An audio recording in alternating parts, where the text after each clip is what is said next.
그래서 하나 잠시 됐고 그 팁입니다. 팁. 여자 옷을 할 때 벌써 새벽인데 미쳤다. 자, 팁. 안녕하세요. 섭섭한 엄마의 섭입니다. 네, 두 번째 영상을 올리게 됐습니다. 반갑습니다. 자, 오늘 제가 소개해 드리려고 하는 영상은 옷가게 창업에 관해서 모든 것을 제가 알고 있는 노하우나 정보들, 그리고 조심해야 될 것들, 돈을 벌려고 할 때 어떻게 하면 돈을 잘 벌 수 있을까, 거기에 대한 노하우를 알려드리려고 하는데, 영상 끝에 또 여러분들이 알면 정말 도움이 될 만한 내용들이 많으니까 영상을 끝까지 시청해 주시고요. 그 원래는 이제 섭섭한 엄마 해서 저희 어머니랑 이제 여행 같은 컨텐츠를 찍으려고 다음 영상을 생각을 했었는데, 어머니가 영상 찍는 게 많이 부담스러우셨나 봐요. 그래서 오늘은 그 옷가게 관련해서 영상을 좀 찍어드리려고요. 근데 오늘 알려드릴 거는, 이번 영상은 오프라인 옷가게 창업 관련해서 모르겠어요. 이게 그냥 옷가게 잘하는 법, 뭐 옷가게 뭐 마진율, 옷 보는 법, 뭐 이렇게 많잖아요. 근데 그거 말고 진짜로 창업하시려고 하시는 분들 있죠. 요즘 많을 거예요. 그런 분들한테 좀 더 유용한 정보를 알려드리고자. 그러니까 이게 장사를 해서 돈을 버는 게 다가 아니에요. 장사라는 건, 사업도. 그 뒤로 이제 날라오는 그런 태풍들을 맞고 버텨서 살아남아야지 그 뒤에도 장사를 할 수 있고 앞으로 계속 살아갈 수 있는 거거든요. 거기서 이제 그렇게 버티는 법이랑, 그리고 이제 여러분들이 몰랐던 돈을, 그러니까 돈을, 장사해서 돈 버는 거 말고 부가적으로 돈을 이제 절약할 수 있는 거. 절약하는 것도 돈 버는 거예요. 제가 그런 것까지 다 낱낱이 알려드릴 테니까 끝까지 봐주십시오. 네, 이런 내용도 편집을 쫙 하겠죠. 저번에는 이 정도 영상 찍어서 무시하고, 자, 이제 옷가게 창업에 관해서 알려드리도록 하겠습니다. 사업자 등록 내는 것까지는 하실 수 있어요, 다들. 근데 가게를, 오프라인은 분명 저는 세 가지를 보거든요. 첫 번째는 운이에요. 운이 아니라 미쳤나봐. 첫 번째는 자리예요. 자리. 어떤 자리에 들어가냐에 따라서, 그거는 내가 노력을 10을 기울이나 20을 기울이나, 20을 기울여도 자리가 안 좋으면은 10밖에 반응이 없을 수도 있고, 자리가 정말 좋으면 10 아니면 5? 적어도 5만 노력을 해도 생각보다 좋은 반응이 나올 수 있어요. 그게 진짜 자리가 무섭다는 거예요. 20 하는 사람은 기껏 노력했는데 자리가 너무 안 좋아서 본인의 역량을 제대로 펼칠 수 없어서, 그렇게 되면 자괴감에 빠지게 되고, 나는 못하는 사람인가 해서 의욕도 떨어지게 되고, 이게 더 클 수가 없어요. 그게 더 많다는 거죠. 막 TV에서 막 다 잘 되는 사람들 나오니까, 막 이게 자기는 힘들게 했어도 성공했다는 사람 나오니까, 그런 사람들은 정말 노력을 한 거고 멘탈이 센 거고 그런 고난들 잘 헤쳤지만, 우리같이 이제 유리 멘탈인 사람들은 힘들잖아요, 자영업자들은. 그러니까 그런 거를 따졌을 때 그 가게 알아보는 것까지 제가 좀 더 이렇게 자세히 알려드리려고 하는 거니까 잘 시청해 주세요. 시작합니다. 자, 첫 번째 방법이에요. 가게를 얻어야죠. 가게를 얻으려면 어딜 가야 될까요? 부동산에 가셔야 됩니다. 부동산. 당연한 말이죠. 근데 부동산 가기 전에 여러분들이 들어가고자 하는 상권에, 그 상권을 좀 조사를 하실 필요가 있어요. 이게 내가 옷가게를 할 거고 여기에 맞는 타겟팅을 하셔야죠. 예를 들어서 뭐 여자들은 뭐 옷가게를 할 거면, 뭐 여자 옷을 할 거면 여자들은 이제 뭐 20대들, 30대들은 요 라인은 어떻게 많이 가고, 10대들은 요 라인은 어떻게 가고, 그런 상권을 정확하게 분석을 하실 줄 알아야 돼요. 그거에 대해서 시간을 많이 내셔야 돼요. 단위가 작은 게 아니에요. 그렇기 때문에 뭐 동성로를 빗대어서 말하는 것도 있지만, 아무튼 그런 상권에, 주요 상권에 되고 싶어서 하면 그 돈 단위가 다들 이제 오프라인 점포를 얻는 거기 때문에 돈 단위가 큽니다. 월세도 무시 못하고. 그렇기 때문에 이제 그런 걸, 상권들을 미리 분석을 하셔야 되죠. 본인이 장사를 하려고 하는 상품에 대한 타겟팅을 이제 눈으로 발품을 띄어서 확인해야 됩니다. 그것만 먼저 1차적으로 하면서 그걸로도 돈을 벌 수가 있어요. 자리라는 돈을 엄청 크게 잡으실 수 있는 거예요. 일단 그렇게 대충 눈대중을 봐놔요. 보고 이제 두 번째가 아니래. 아무튼 그런 상권을 이제 먼저 봐둡니다. 봐두고 나서 그 다음에 이제 부동산 가는 거예요. 왜냐면 부동산에 가서 이제 사장님한테 얘기를 하고 하면, 상권을 이제 와서 뭐 인사하고, 이제 뭐 부동산 사장님 물어봐요. 뭐 하시려고 해요? 그러면 옷가게 하려고 왔습니다. 이렇게. 그러면은 뭐 보증금이나 뭐 돈은 어떻게 얼마 정도 생각하고 계세요? 그러면 보증금 1,000만 원에 월세 100만 원짜리 가게를 찾고 있습니다. 권리금 원래 보통 통상적으로 요즘은 이제 요즘이래.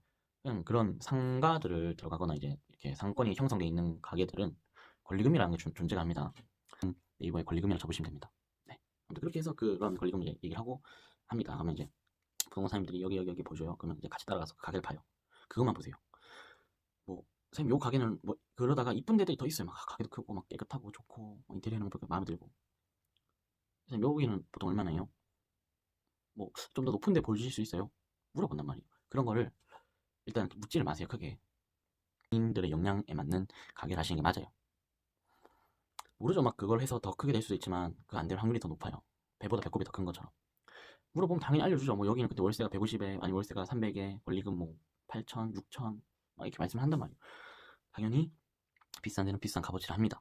싼 데는 비싼 데보단 덜 값어치를 하겠죠. 거기서 우리는 저는 이게 장사라는 게 버티는 놈이 장땡입니다. 그렇게 봐요. 원리 뭐 이렇게 좀 작게 들어가도 열심히 꾸준히 해서 잘 되면 밥 먹고 살고 이렇게 꾸준히 유지하면 알아서 그거에 대한 값어치는 올라가요. 그러니까 본인들이 할 수 있는 그 역량 하에서 가게를 점포를 구하셔야 돼요. 그래서 그냥 그런 유혹에 넘어가지 말고 그냥 계속 그런 가게를 보다가 마음에 드는 데가 있어. 그러면 거기에 대한 상권도 한번 다시 조사를 하셔야죠. 1차적 조사는 했지만 그 다음 이제 상가를 구했을 때 조사를 하셔야 됩니다. 근데 부동산 사장님들이 그럴 거예요. 중개업자들이 이거 가게 빨리 하셔야 돼요. 안 그러면 놓쳐요. 막 뭐 해요. 근데 그래도 그쪽 상권을 분석을 잘 하시고 그 상가가 어떤지 안에 들어가서 확인도 해보고 화장실은 어딘지 특히 여자분들 화장실 잘 확인해 보세요. 어떤지. 그리고 관리비나 뭐 이렇게 다른 가게랑 이렇게 화장실 같이 쓰는지 뭐 전기랑 뭐 이런 것까지 같이 다 두루두루 확인하셔야 됩니다. 그렇게 해서 이제 마음에 들었어. 그러면 분들한테 이제 계약할 때 월세를 좀 조율을 하는 그런 또 팁이 있어야 됩니다. 자, 계약해요. 근데 부동산 하면 그 앞에 말을 좀 맞춰야 돼요. 그래서 갈 때 사장님 저 젊은 청년인데 뭐 장사를 이제 열심히 해보겠다. 의지 막 넘치게 막 파이팅하게 열정이 막 그때 열정이 막 작살나죠. 그 모습을 막 보여주는 거예요. 해보겠다. 제발 부탁인데 뭐 월세 조금 깎아주세요. 10만 원 정도 깎아주세요. 아니면 일단 말하지 마요. 금액 말하지 말고 한 조금 깎아주세요. 이렇게 죄송합니다. 부탁드립니다. 하면서 까지는 아니더라도 깎아주십시오. 감사. 합니다 하는 거라 감사. 이렇게 서로가 약간 서로 그때부터 기싸움이 이렇게 가면 쓰고 나는 그래도 좀 부탁드려요. 건물주는 그때부터 큰 소리 치죠. 나 원래 뭐 이런 사람 아니다 감사. 막 계속 근데 부동산 형도 이제 옆에서 다시 도와줘요. 좀 젊은 사람 잘 알고 하는데 한번 도와주십시오 감사. 그래서 막 건물주 그래요. 알겠어. 내가 10만 원 당신만 내가 10만 원 깎아서 받을게. 10만 원 깎아서 받. 10만 원. 10만 원이면 보통 임대차 계약을 할 때 상가 임대차 계약을 할 때 계약 기간이 보통 2년입니다. 10만 원이면 2년 240만 원을 세이빙할 수 있죠. 그걸로써 첫 번째 돈을 벌 수가 있습니다. 그러면 감사합니다. 자, 고맙다 하죠. 그렇게 해서 이제 계약을 마무리 잘 해요. 하는데 거기서 이제 계약사항 같은 거나 특약 같은 거 잘 읽어보세요. 보통 뭐 이제 뭐 건물주들은 보통 그렇게 합니다. 뭐 3기, 2기, 아니면 2개월 뭐 월세 뭐 및 체납시 뭐 이런 거 쫓아낼 수 있다 뭐 이런 말들이 있어요. 조항들 잘 읽어보시고 그냥 뭐 되겠지 감 넘기지 마시고 잘 본인들도 그런 뭐 쓸 수 있는 팁약이 있으면 잘 하시고 뭐 건물이 물이 된다, 전기가 안 돌아간다 이러면 그런 것도 뭐 얘기를 하고 문제가 있을 시 그 뭐 월세에서 깎아줄 수 있는지 뭐 이런 것까지 디테일하게. 그러니까 시작하기 전부터 이미 전쟁이 시작된 거예요. 그런 거는. 그럴 때 그런 걸 잘 하셔야죠. 꼼꼼하게 뒤지셔야 됩니다. 그렇게 해서 쓰고 그리고 또 하나 두 번째 계약을 하면서 공사를 할 거 아닙니까? 인테리어를 할 때 그냥 들어가면 좋죠. 근데 공사를 할 때 건물주분한테 얘기를 하죠. 그리고 기간을 줘요. 영업하기 전에 영업하기 그거랑 상관없이. 근데 공사 기간을 좀 되게 짧게 주는 데도 있어요. 뭐 3일, 뭐 2일, 5일 이렇게 주는 데 많단 말이에요. 근데 그게 대수롭게 여기는데 그게 되게 큽니다. 월세를 100만 원짜리라고 했을 때 한 달에 보통 3만 원, 35, 뭐 3만 5천 원에서 3만 5천에서 3만 원 꼴이다 치자. 그러면은 3만 원, 그냥 계산하기 쉽게 3만 원 했을 때 한 달이면 90만 원이에요. 근데 거기서 10일을 10일 만약에 공사 기간은 10일인데 공사 기간 3일밖에 안 줘요. 그러면 7일, 21만 원이 날라가는 거예요. 그러니까 그 공사 기간을 좀 넉넉히 받도록 하셔야 됩니다. 근데 또 뭐 월세 깎아줬다고 또 안 해줄 수도 있어요. 근데 그건 이제 잘 쇼부를 보셔야 돼요. 일단 이 두 가지는 무조건 갖고 가셔야 됩니다. 무조건 갖고 가셔야 돼요. 안 그러면은 좀 안타까워요. 저는 일단은 월세라도 갖고 갔는데 공사 기간을 좀 많이 못 갖고 갔어요 대신. 그리고 저는 7월 8월 달에 그때 오픈하려고 했거든요. 그러니까 여름 끝날 때쯤에 오픈하려고 가을 옷을 준비를 하려고 그렇게 했는데 좀 생각보다 일찍 시작을 해서 그 공사하는 데들이 보통 이래요. 인테리어나 그런 가게나 이런 게 여름 휴가철이 다 물려 있어요.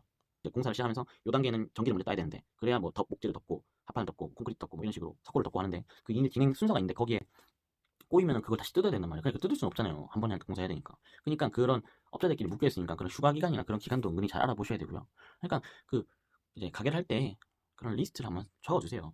뭐 부동산 알아보기, 상권 조사하기, 건물주한테 돈 깎기, 뭐 이제 인테리어 업체 뭐 공사 기간 확인하기, 뭐 휴가 기간 확인하기 이런 거 다 해놓으세요. 그렇게 하셔서 이제 장사를 이제 가게를 얻죠. 자, 가게를 얻었다. 인테리어 업자를 알아볼 때도 여러 군데를 많이 가셔야 돼요. 알아보세요. 그리고 견적을 받아보세요. 견적 받으면 가격이 천차만별입니다. 진짜 천차만별이에요. 일단은 싼 게 좋지만 싸면 어떤 식으로 싸게 해줄지를 알아보고 재료 같은 것도 잘 알아보시고 그 가게를 하겠다 마음 먹으면 이미 그때부터 이제 골아파지는 건 당연히 감수하셔야 돼요.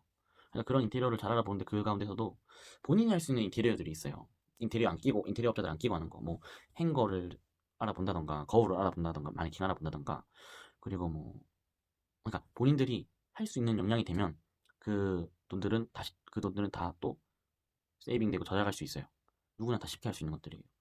벽에 페인트 칠하거나 보통 요즘에 옷가게들이 다 깔끔하게 이게 심플하게 하면서 뭔가 이렇게 느낌 있게 만드는 몽환적으로 느낌 있게 하는 그런 트렌드고 블링블링하게 이쁘게 한단 말이에요.